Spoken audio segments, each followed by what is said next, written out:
Hello, everyone, and thank you for coming through.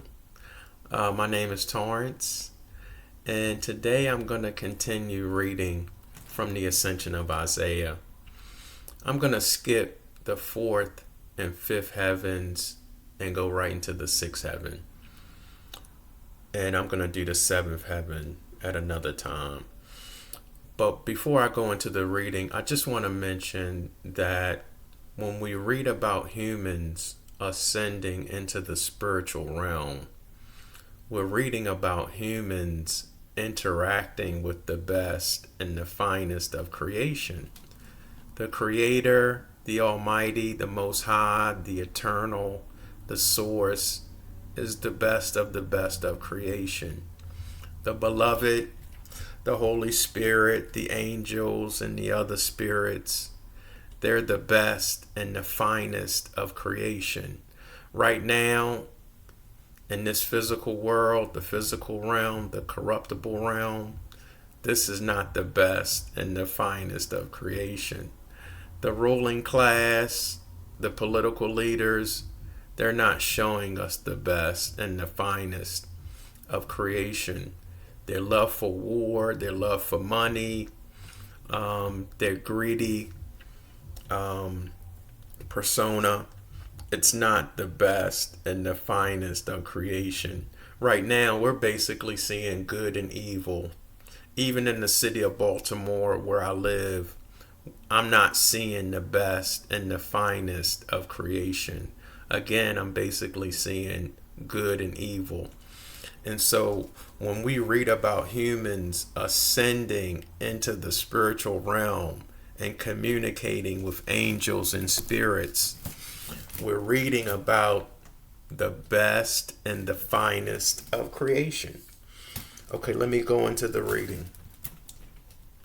And again, he raised me into the air of the sixth heaven, and I saw such glory as I had not seen in the five heavens. For I saw angels possessing great glory, and the praise there was holy and wonderful. And I said to the angel who conducted me, "What is this which I see, my Lord?" And he said, "I am not thy Lord, but thy fellow servant." And again I asked him, and I said unto him, "Why are there not angelic fellow servants on the left?" And he said, "From the sixth heaven there are no longer angels on the left, nor a throne set in the midst, but they are directed by the power of the seventh heaven, where dwelleth he that is not named, and the elect one, whose name has not been made known, and none of the heavens can learn his name. For it is he alone, whose voice all the heavens and thrones give answer. And I have therefore been empowered and sent to raise thee here, that thou mayest see this glory, and thou mayest see the beloved of all those heavens, and these crowns, undergoing successive transformations until he resembles your form and likeness. I indeed say unto thee, Isaiah, no man about to return into a body of that world has ascended or seen what thou seest, or perceive what thou hast perceived, and what thou wilt see. For it has been permitted to thee in the lot of the beloved to come hither, and from thence comes the power of the sixth heaven and of the air. And I magnify the beloved with praise, and that through his lot I should come hither. And he said, Hear furthermore, therefore, this also from thy fellow servant, when from the body, by the will of the Most High, thou hast ascended hither, thou wilt receive the garment which thou seest, and likewise other numbered garments laid up there thou wilt see. And then thou wilt become equal to the angels of the seventh heaven. And he raised me up into the sixth heaven.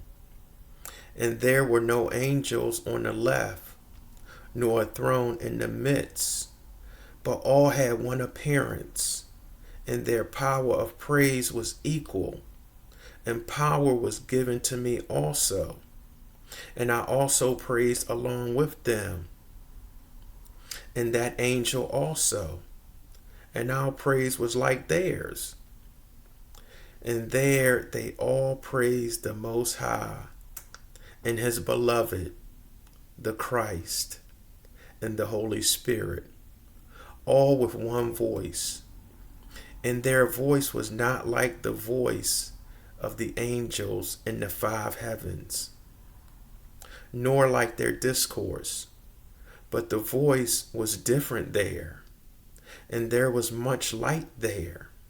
And then, when I was in the sixth heaven, I thought the light which I seen in the five heavens to be but darkness. And I rejoiced and praised him who hath bestowed such lights on those who wait for his promise. And I besought the angel who conducted me, that I should not henceforth return to the carnal world. I say indeed unto you, that there is much darkness here in this corruptible realm.